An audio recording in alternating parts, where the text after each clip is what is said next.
Welcome to episode 202 of OTD, your daily dose of soccer history by 17 Laws Guy. It is May 21st, 1904, Paris, 229 Rue Saint-Honoré. In the offices of the Union des Sociétés Françaises de Sports Athlétiques, a handful of football organizers gather for a meeting that looks small enough to miss. No television, no sponsors, no World Cup, no continental confederations, and no global headquarters in Zurich. Just delegates, correspondence, draft statutes, and a problem. Football has spread faster than anyone can govern it. 3 days later, they will have a president. But on this day, they create the body that will become FIFA.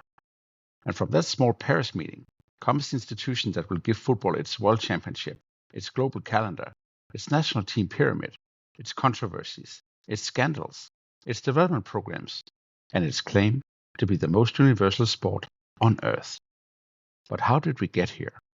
We start in Britain. Association football becomes organized first in England with the Football Association in 1863.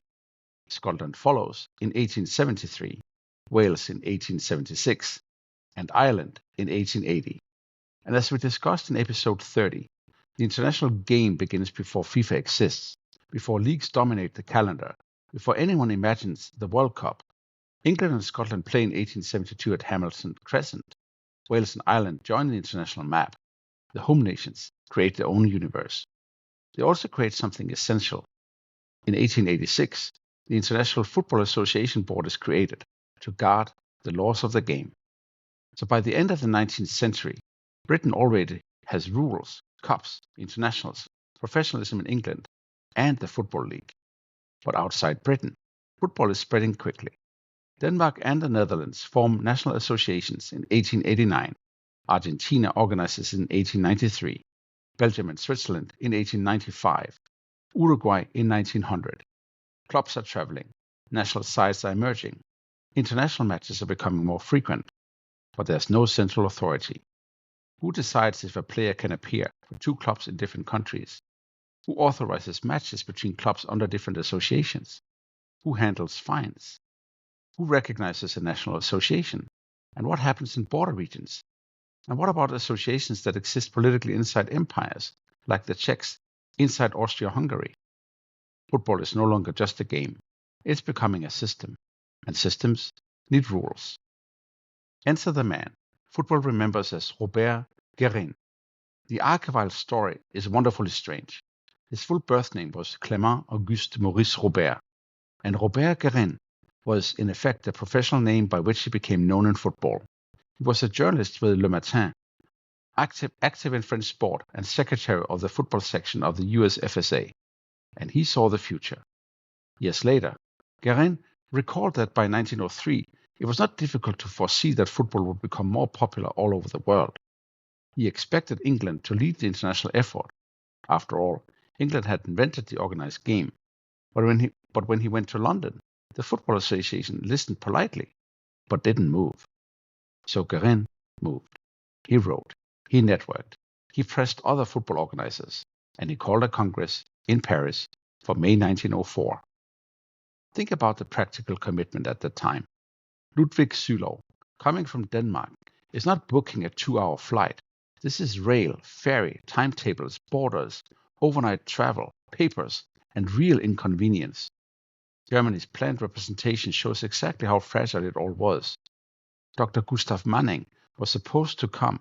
Then Philipp Heineken was nominated to replace him, and still no German delegate ever reached Paris. Yet the meeting opens at 2:30 in the afternoon on Saturday, May 21st.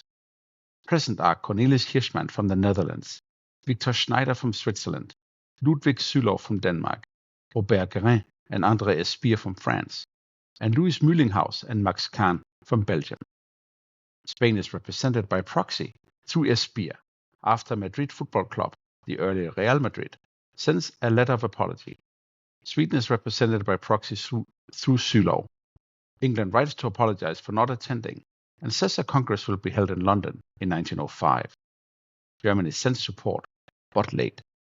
That is why the founding members are remembered as 7: France, Belgium, Denmark, the Netherlands, Spain, Sweden, and Switzerland.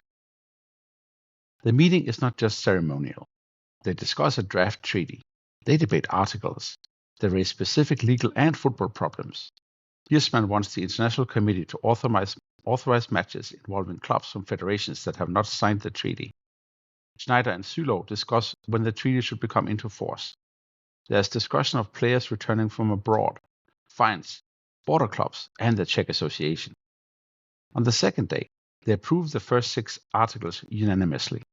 On the third day, May 23rd, they note the German telegram. They approve the remaining articles and administrative regulations. Then they elect the first committee. President Robert Guérin of France.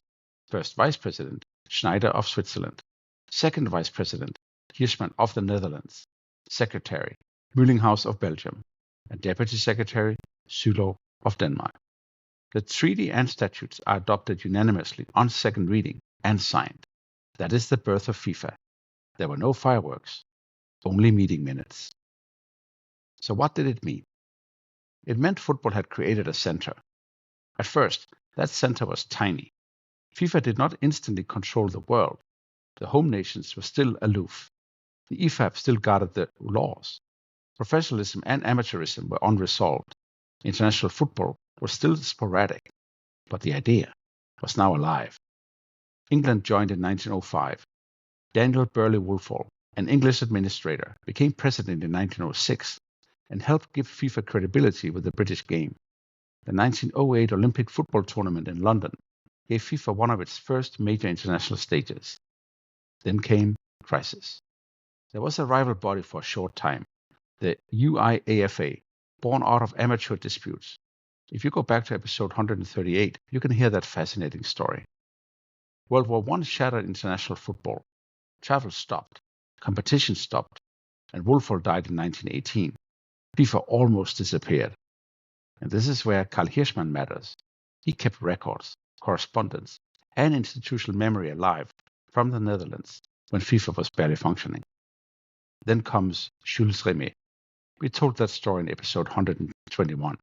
Rimet becomes FIFA president in 1921 and turns a fragile federation into a global program. The 1924 and 1928 Olympic tournaments, especially Uruguay's brilliance, proved that football is no longer European property. In 1928, FIFA approves the World Cup idea. In 1930, Uruguay hosts and wins the first World Cup. The British associations are out again by then, after arguments over amateur payments. They miss the first 3 World Cups and only return after the Second World War. That tension is part of FIFA's story too. The inventors of organized football never quite own the global football future. FIFA expands. CONMEBOL is founded in 1916. UEFA and the AFC arrive in 1954. CAF follows in 1957. CONCACAF in 61. Oceania in 66. The center begins to work through continents. Presidents reshape the machine. Rimet gives FIFA the World Cup. Stanley Rouse guards the old administrative order. João Avalanche commercializes the global game and turns FIFA into a modern power. Sepp Blatter inherits that machine and presides over enormous growth, but also over the corruption culture that erupts in 2015. Gianni Infantino expands again. 211 member associations, a 48-team World Cup, a bigger club World Cup, more development money, more tournaments, more scrutiny. And that is the paradox. FIFA is indispensable and flawed at the same time. It has standardized, organized, and globalized football. It has created the World Cup, the Women's World Cup, Youth World Cups, futsal, beach soccer, FIFAe, development programs, refereeing structures, and the global membership map. It has also been opaque, political, commercial, self-protective, and repeatedly damaged by corruption. But the world game still needs a world structure. Without FIFA, football might still have become popular, but would have become this universal? Would Uzbekistan, Uruguay, Zambia, Japan, Morocco, New Zealand, Brazil, Denmark, Haiti, and England all live inside one recognizable competitive architecture without FIFA? That is the achievement of May 21, 1904. 7 founding members, 1 room in Paris, and a sport that was becoming too big for bilateral arrangements. Before we go, 3 things to take away from May 21, 1904. First, FIFA was born because football had outgrown informal governance, international matches, player movement, club travel, and conflicting rules needed a common authority. Second, the British absence mattered. The home nations had invented international football, but FIFA's foundation was driven by continental organizers who understood that the game's future would not wait for England. And third, FIFA's legacy is both beautiful and uncomfortable. It built football's global architecture, and it also became one of world sport's great case studies in power, money, politics, and accountability. On this day in 1904, a small group of football organizers met in Paris, founded FIFA, and began turning association football from a fast-spreading sport into the world's shared experience, the beautiful game. That is all for episode 202 of OTD, your daily dose of soccer history by 17 Laws Guy. Tomorrow, we go to May 22nd, 1963, when Catenaccio first won the European Cup. Arrivederci.